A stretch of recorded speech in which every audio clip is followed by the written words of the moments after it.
Hai Sobat Umay, ketemu lagi dengan Hendra Surya.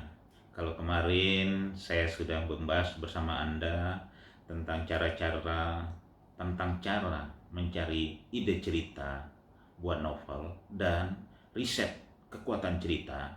Namun kali ini saya lanjutkan untuk membahas cara mengembangkan sinopsis cerita dan cara menyusun kerangka karangan.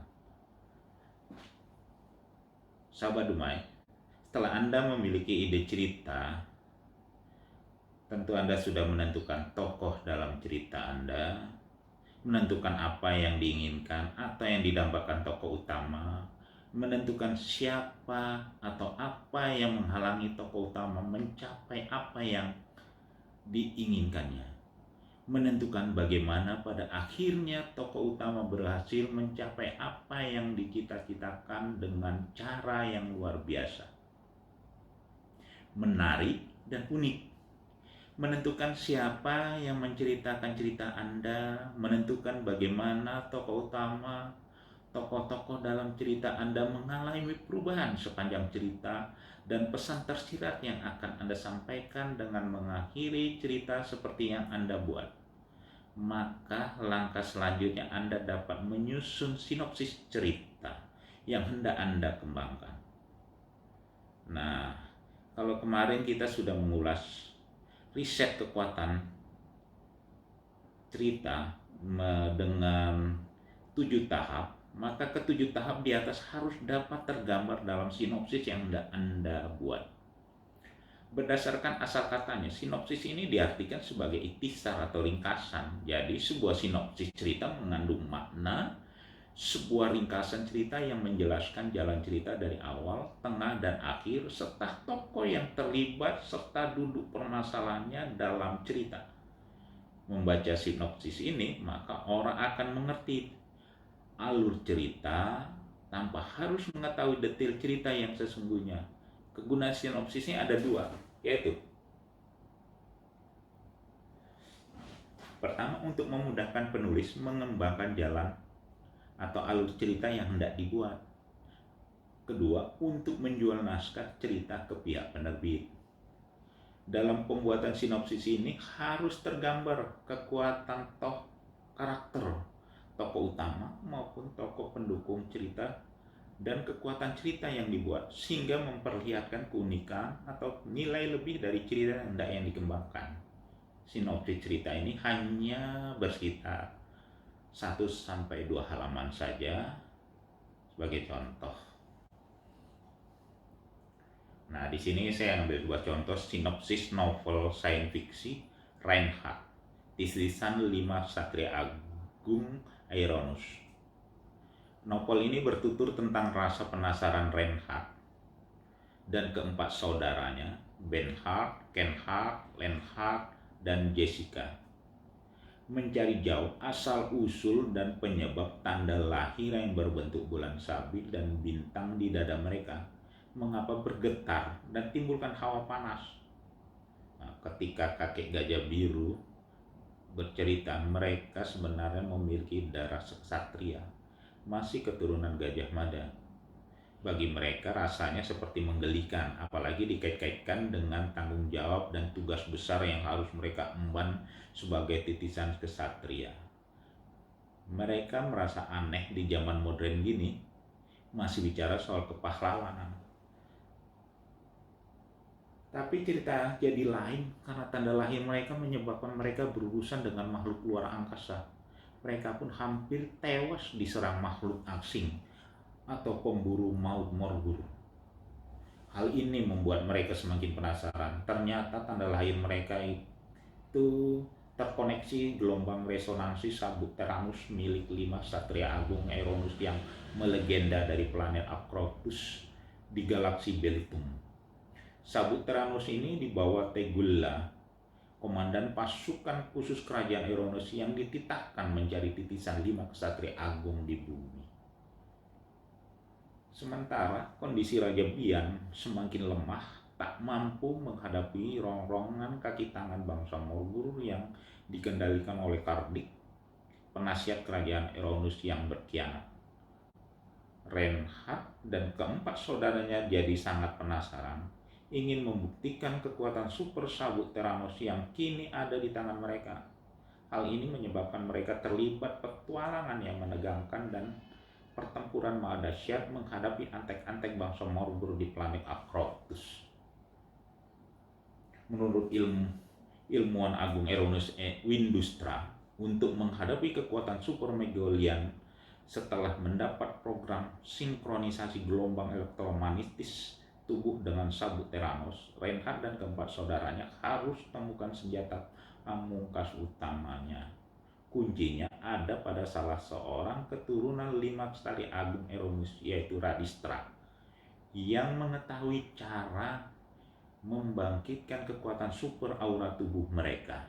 Masalahnya, menemukan Radistra tidak mudah karena dirinya senang berpetualang. Apalagi Reinhardt harus berpacu dengan waktu, karena bersamaan dengan itu Megalian mengumbar keangkara murkaannya menghancurkan Eronus.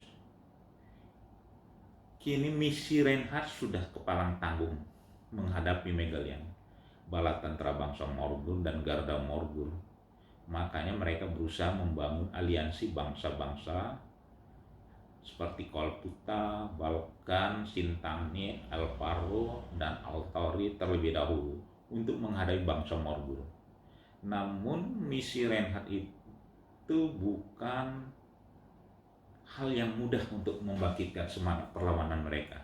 Apalagi Reinhardt dan keempat saudaranya dalam perjalanan harus mengatur siasat menghadapi para militer Morgul, sepasang naga raksasa Morgul dan monster Morgul yang licik. Bahkan Reinhardt harus menerima kenyataan pahit setelah terperdaya dan terperangkap oleh kelicikan monster Morgul yang mampu menyamar dengan sempurna.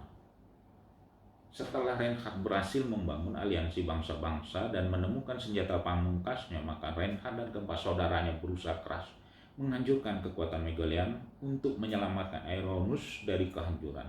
Pada saat kritis dan kerajaan Eronus diambang kehancuran, Reinhardt dan keempat saudaranya serta pasukan aliansi datang menyelamatkan kerajaan Eronus dari kehancuran. Kemunculan Reinhardt disambut gegap gempita dan membangkitkan semangat tempur rakyat Eronus dan Raja Bian dari kerajaan Eronus. Namun, kemunculan Reinhardt menjadi malapetaka bagi Kardi. Kemudian dia berusaha melarikan diri dari kerajaan Eronus. Reinhardt dan keempat saudaranya bahu-membahu menumpas bangsa Morgul. Kemudian Reinhardt memburu Megalian sampai ke Pulau Altar, wilayah kekuasaan Megalian yang selalu diselimuti kabut beracun. Akhirnya Reinhardt dengan susah payah berhasil menyusun strategi jitu untuk membinasakan Megalian. Keperkasaan Reinhardt membuat jatuh hati Sakila, putri mahkota kerajaan Eronus. Begitu juga sebaliknya, Reinhardt pun sangat tertarik pada putri Sakila.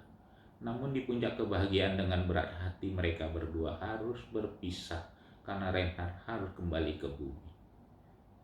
Karya Hendra Surya.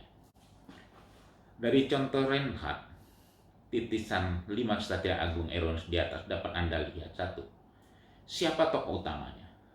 Reinhardt. 2.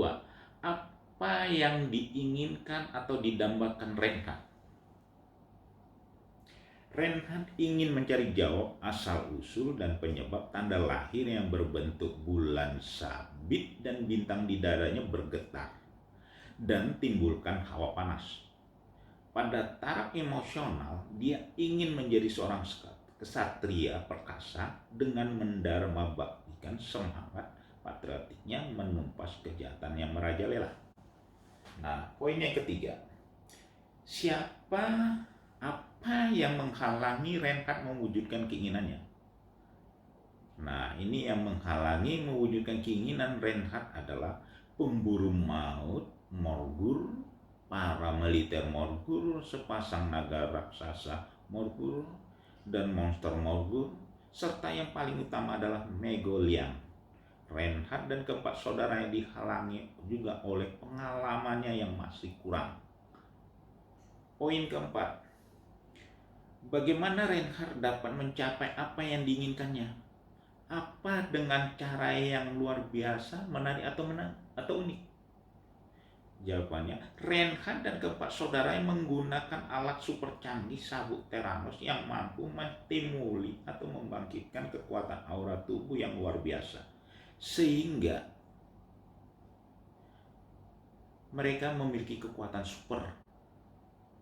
Nah, yang poin kelima, bagaimana penulis menceritakan cerita ini? Penulis menempatkan diri sebagai orang ketiga. Dengan kata lain, cerita dibangun dari sudut pandang orang ketiga dan menceritakan kisah ini secara kronologis. Nah, yang poin keenam, bagaimana perubahan yang terjadi pada tokoh utama dan tokoh-tokoh lain di sepanjang cerita ini? Reinhardt dan keempat saudaranya belajar mengikuti petunjuk kakek gajah biru dan mengikuti program yang dikembangkan oleh ilmuwan agung Windustra. Puncaknya, Radistra berhasil membimbing Reinhardt dan keempat saudaranya menemukan senjata pamungkasnya. Nah, poin yang terakhir, poin ketujuh, apa yang ingin penulis sampaikan dengan mengakhiri cerita seperti ini? Pertama, semangat patriotisme dan kerjasama untuk menegakkan kebenaran di atas segala-galanya. Kedua, memberi pemikiran pengembangan teknologi yang mampu memanfaatkan medan energi tubuh manusia. Nah, inilah cara-cara mengembangkan sinopsis cerita. Nah, untuk berikutnya saya akan membahas tentang cara menyusun kerangka karangan. Setelah Anda mengembangkan ide cerita menjadi sebuah sinopsis cerita, maka langkah selanjutnya adalah menyusun kerangka karangan atau outline. Jika Anda penulis pemula, maka kerangka karangan akan menolong Anda dalam penggarapan ide cerita menjadi sebuah naskah cerita yang baik. Sebab jarang ada orang yang dapat langsung menuangkan isi pikiran sekaligus secara teratur, terperinci, dan sempurna ke atas kertas atau komputer. Nah, pada umumnya seorang penulis harus membuat sebuah rencana kerja yang dapat diperbarui dengan melakukan perbaikan dan penyempurnaan hingga mencapai bentuk yang lebih sempurna. Perencanaan tersebut membutuhkan metode yang teratur, sehingga pada penyusunan bagian-bagian dari ide cerita atau sinopsis cerita yang hendak Anda garap ini itu dapat dilihat hubungan yang jelas antara satu bagian dengan bagian yang lain, bagian mana yang sudah baik dan bagian mana yang masih membutuhkan penyempurnaan. Metode penggarapan yang disebut kerangka karangan atau outline. Penyusunan kerangka karangan memungkinkan Anda mengembangkan ide cerita atau sinopsis cerita secara teratur, lebih terperinci, dan dapat membedakan mana gagasan-gagasan utama dari gagasan-gagasan tambahan. Namun yang perlu Anda ingat, kerangka karangan atau outline ini jangan dijadikan panduan rencana kerja yang kaku. Ketika Anda sedang melakukan penggarapan cerita dan merasa gagasan yang telah disusun dalam kerangka karangan belum pas atau kurang menarik, maka Anda dapat melakukan perubahan dan perbaikan untuk mendapatkan suatu bentuk kekuatan cerita yang lebih sempurna dan menarik. Anda dapat menyusun kerangka karangan itu hanya berupa catatan-catatan sederhana atau dapat juga berbentuk mendetail dan digarap dengan sangat cermat. Manfaat kerangka karangan. Bagi Anda yang hendak memulai penggarapan sebuah cerita, sangat dianjurkan untuk menyusun kerangka karangan terlebih dahulu. Terutama bagi Anda yang dikategorikan sebagai penulis pemula. Sebab penyusunan kerangka karangan akan membantu Anda untuk menghindari kesalahan-kesalahan yang tidak perlu dilakukan. Cerita yang bertele-tele, datar, dan tidak menarik. Secara garis besar, manfaat penyusunan kerangka karangan ini sebagai berikut. 1. Menyusun kerangka karangan secara teratur. Kerangka karangan akan membantu Anda untuk melihat sekilas wujud keseluruhan gagasan yang Anda garap. Apakah susunan hubungan antara gagasan-gagasan sudah tepat? Apakah penyajian gagasan yang sudah baik? Atau apakah setiap gagasan bawahan sudah terperinci pada secara maksimal dan telah diurutkan pula dengan baik? Yang kedua, memudahkan penulis menciptakan ketegangan pada setiap bagian klimaks utama cerita. Daya tarik sebuah cerita adalah di mana cerita tersebut mampu merangsang rasa penasaran, minat dan rasa ingin tahu pembaca untuk mengetahui bagaimana klimaks utama dari cerita tersebut. Namun untuk menuju bagian klimaks utama, maka setiap bagian harus memiliki daya pikat tersendiri atau ketegangan-ketegangan tertentu yang mengundang rasa penasaran dan perhatian pembaca. Nah, ini poin yang ketiga. Untuk menghindari pengulangan gagasan, dengan adanya kerangka karangan, maka Anda terhindar melakukan pengulangan bagian tertentu yang tidak perlu dari bagian-bagian gagasan cerita yang Anda garap. Dengan demikian, dapat menghemat waktu, pikiran, dan tenaga dalam penggarapan cerita.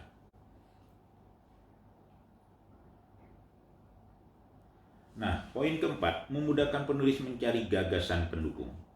Saat Anda mengembangkan penggarapan cerita dan merasakan gagasan-gagasan yang tertuang pada kerangka karangan masih terasa kurang pas atau kurang menarik, maka Anda dapat mencari gagasan baru yang dapat mendukung gagasan yang telah ada atau melakukan penggantian gagasan yang kurang baik.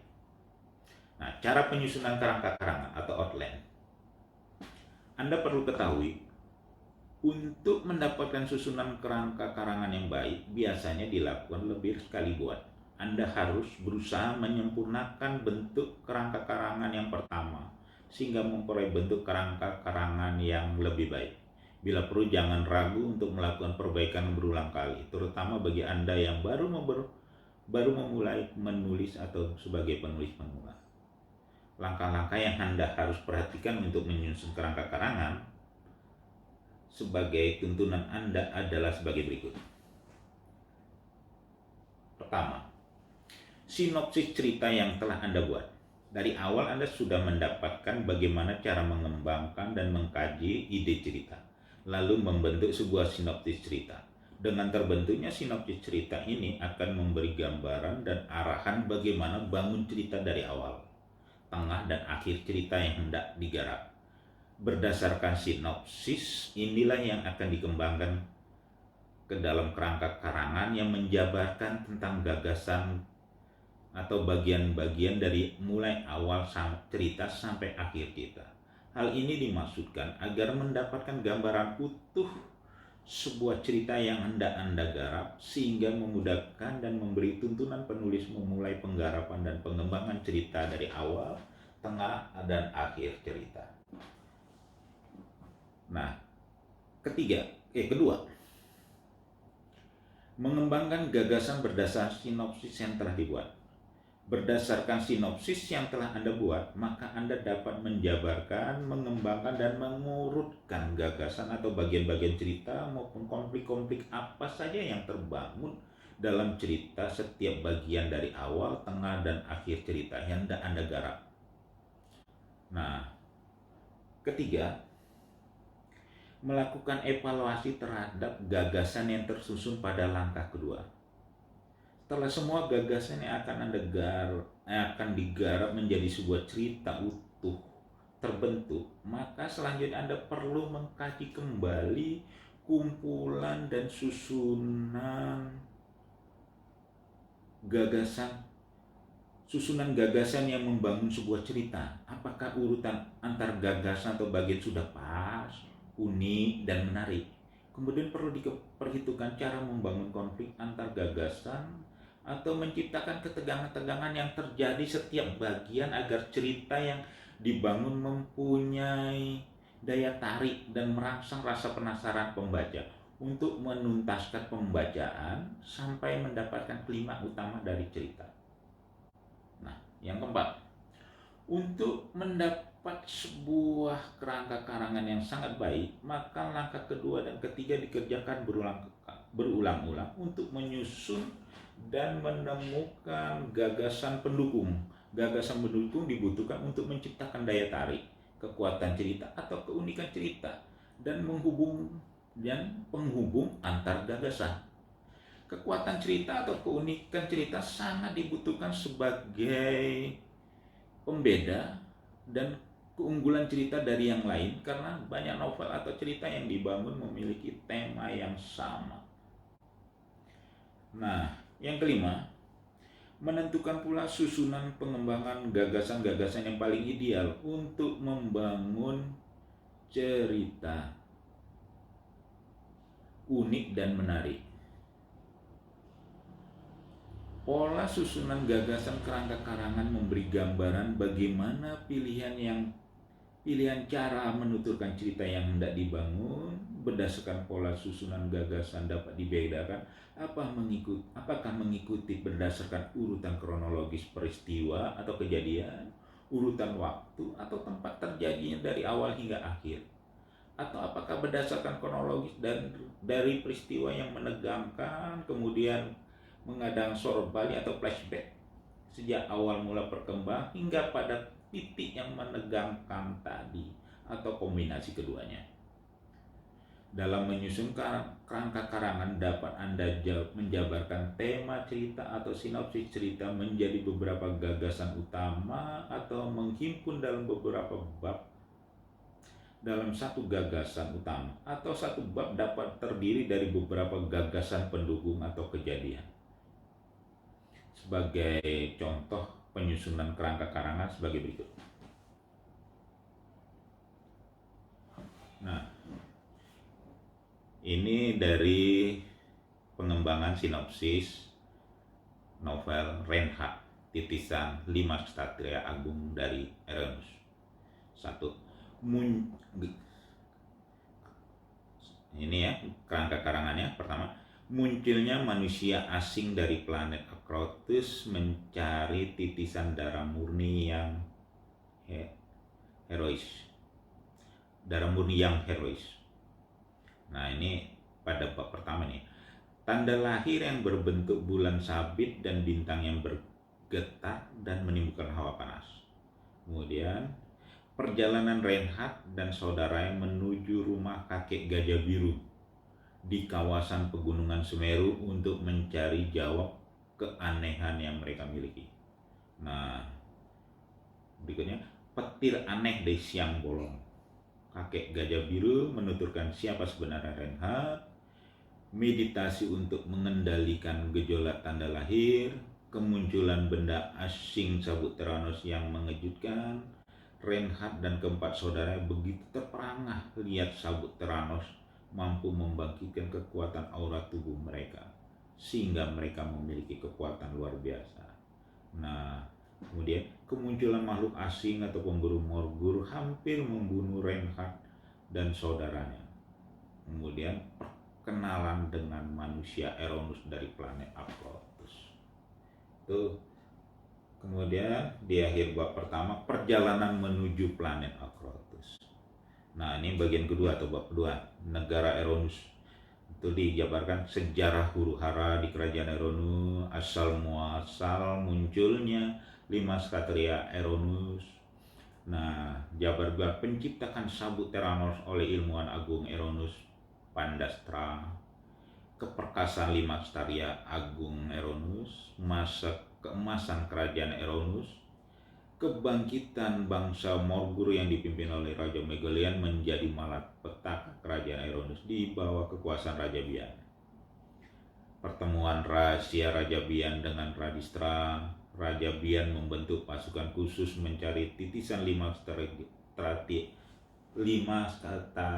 Ksatria Agung Eronus. Pemburu maut Morgur berusaha menghancurkan misi pasukan khusus. Munculnya penghuni lembah Andes yang misterius. Perjalanan pasukan khusus ke planet bumi. Pasukan Morgur menyerang benteng selatan kerajaan Eronus. Nah, nih di bagian ketiga berikutnya atau bab 3, pendaratan di planet Akrotus. Penjabaran pesawat antar galaksi Cephalus mendarat darurat di bagian selatan Elparo. Petualangan Reinhardt di kerajaan Elparo. penghadangan pasukan Alvaro. Reinhardt menyelamatkan rakyat Alvaro dari keganasan pemburu maut Morgur. Pertemuan Reinhardt dengan Raja Alvaro dan benteng El Etimo. Perjalanan menuju lembah Andes. Penghadangan pemburu maut Morgur. Pertemuan Reinhardt dengan penghuni lembah Andes. Proses stabilisasi gelombang elektromagnetis tubuh Reinhardt oleh ilmuwan agung Erasmus Windustra. Kecanggihan sabuk Theranos dan perlengkapan kebesaran 5 Ksatria Agung Erasmus. Amanat Windustra pada Reinhardt untuk mencari Radistra, tokoh kunci yang tahu senjata pamungkas tentang 5 Ksatria Agung Erasmus. Kegembiraan Reinhardt dan keempat saudaranya menggunakan skip tempur 5 Ksatria Agung Muda Erasmus menggagalkan penyergapan pesawat tempur Morgur. Nah, ini bagian keempat, ini akan atau bab keempat, misi rahasia Radistra. Raja Bian shock berat mendengar kejatuhan benteng selatan Erasmus. Tercium kabar adanya pengkhianatan di dalam kerajaan Erasmus. Penasihat utama kerajaan Erasmus menemui Radistra. Jejak pengkhianat hendak menghabis Radistra. Radistra terjebak oleh Raja Altor 5 palsu.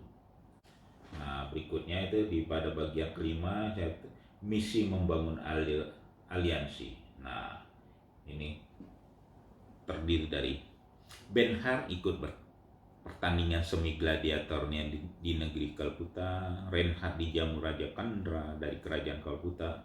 Reinhardt menyelamatkan Raja Balkis dari serbuan para militer Morgur di negeri Balgan. Megalian murka mendengar pasukan para militer Morgur di Balgan dihancurkan Reinhardt. Sepasang naga perkasa Megalian memburu Reinhardt. Pertempuran dahsyat Reinhardt dan keempat saudaranya melawan sepasang naga perkasa Morgur. Monster Morgur memperdaya Reinhardt dan keempat saudaranya. Pertemuan Reinhardt dan Radistra dalam penjara bawah tanah kerajaan Altori. Radistra membuka letak rahasia senjata pamungkas utama 5 Ksatria Agung Erasmus Muda. Reinhardt berhasil meloloskan diri dari penjara bawah tanah, membongkar kedok Raja Altor 5 palsu. Nah, kemudian kita bisa masuki ke bab 6 atau bagian ke-6, jatuhnya istana 5 Ksatria Agung Erasmus. Nah, terdiri dari beberapa ketegangan, yaitu Megalian meraung dan bergerak menyerbu Altenos, pusat kerajaan Erasmus. Kepanikan Raja Bian, tewasnya Jenderal Salas, komandan istana 5 Ksatria Agung Erasmus. Jatuhnya benteng istana 5 Ksatria Agung Erasmus menggetarkan para pemimpin kerajaan yang tergabung dalam aliansi. Pasukan Morgur semakin beringas menyerbu bentuk benteng terakhir kerajaan Erasmus. Pertempuran sengit tergila dengan pemburu maut Morgur. Perjalanan Reinhardt menuju Altenos. Reinhardt menggoda cewek cantik pelayan restoran perbatasan Erasmus. Reinhardt dan Jessica berpisah dengan Reinhardt dan Kenhardt. Megalian mengamuk di benteng istana kerajaan Erasmus. Reinhardt, Kenhardt, dan Reinhardt memimpin pasukan aliansi bangsa-bangsa. Reinhardt dan Jessica memukul mundur Megalian dan melukai burung raksasa Megalian. Benhard, Kenhardt, Reinhardt menghancurkan pasukan Morgur dari sisi lain. Benteng istana 5 Ksatria Agung Erasmus dapat direbut kembali. Raja Bian menyambut Reinhardt dan keempat saudara bak pahlawan. Putri mahkota Sakila jatuh hati pada Reinhardt. Dewan Aliansi Bangsa-Bangsa membalas cara menghancurkan kekuatan pasukan Morgur dari disarangnya Pulau Kaltar yang berkabut dan beracun. Penumpasan pengkhianatan Erasmus. Saya ulangi, penumpasan pengkhianat Erasmus. Nah, bagian ketujuh ini pertempuran hidup mati antara 5 Ksatria Agung Erasmus dengan Megalian. Nah, ini dijabarkan penampakan Pulau Kaltar yang berkabut dan beracun, penyusupan ke dalam benteng pertahanan Pulau Kaltar. Reinhardt menggempur bola api raksasa Morgur, sumber kekuatan bangsa Morgur. Pertempuran sengit antara Reinhardt dan Megalian. Reinhardt berhasil menyusun strategi menghancurkan bola api raksasa Morgur. Kekuatan Megalian seketika melemah. Tewasnya Megalian dan burung raksasanya. penobatan Reinhard dan keempat saudara sebagai ksatria pahlawan kerajaan Eronus. Bernhard, Lenhard, dan Kenhard berburu cewek-cewek cantik Eronus. Reinhard dan Sakila memadu kasih. Pesawat antar galaksis Cepolos siap mengantarkan Reinhard kembali ke bumi. The End. Telah didapat susunan kerangka karangan seperti di atas, maka penulis tinggal melakukan penggarapan cerita. Memperhatikan pola susunan gagasan kerangka karangan di atas, dapat dilihat cara menuturkan cerita dengan cara variasi atau kombinasi pola urutan kronologis peristiwa atau kejadian di awal, akhir, dan sorot balik flashback. Demikianlah sahabat Dumai tentang cara pengembangan sinopsis cerita dan cara menyusun kerangka karangan. Tapi ingat, jangan lupa subscribe dan ikuti pembahasan tahap-tahap saya selanjutnya. Sekian, terima kasih.